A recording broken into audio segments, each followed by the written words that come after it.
Last year, we went down to a pitching competition in the country, and at that pitching competition was the birth, I suppose, of the idea of Silicon Paddock, because I was certain that I knew every single startup around Australia. We even had built an algorithm to track that at Startup Daily.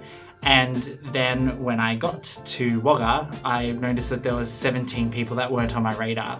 That kind of like set a bit of an alarm bell off for me that, you know, we weren't really telling the stories of every single startup or every single innovator in Australia. And so that was kind of like the seed that kind of bloomed the idea around Silicon Paddock.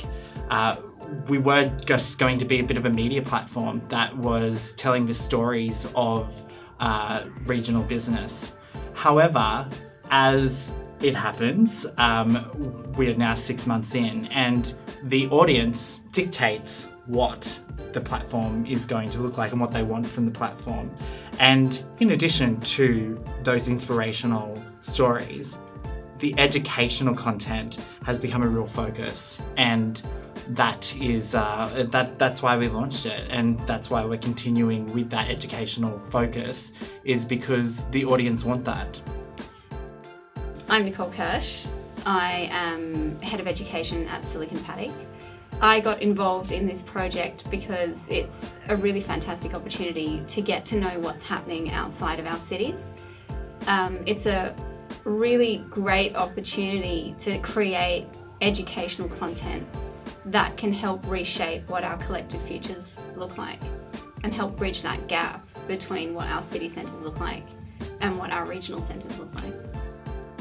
Growing up in regional Australia, I had no idea what a startup was. In fact, when we talk about the word startup, it wasn't even a term that was used by the Australian community, the Australian business community at the time I was growing up.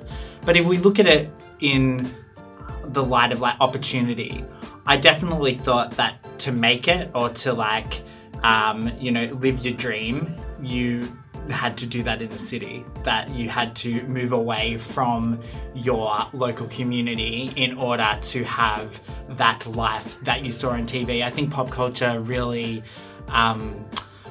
like drove that message home as well. Like if you look at like Sex and the City, move to New York where all your dreams come true, that type of thing.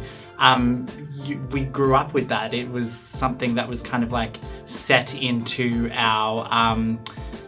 the way that we perceive the world.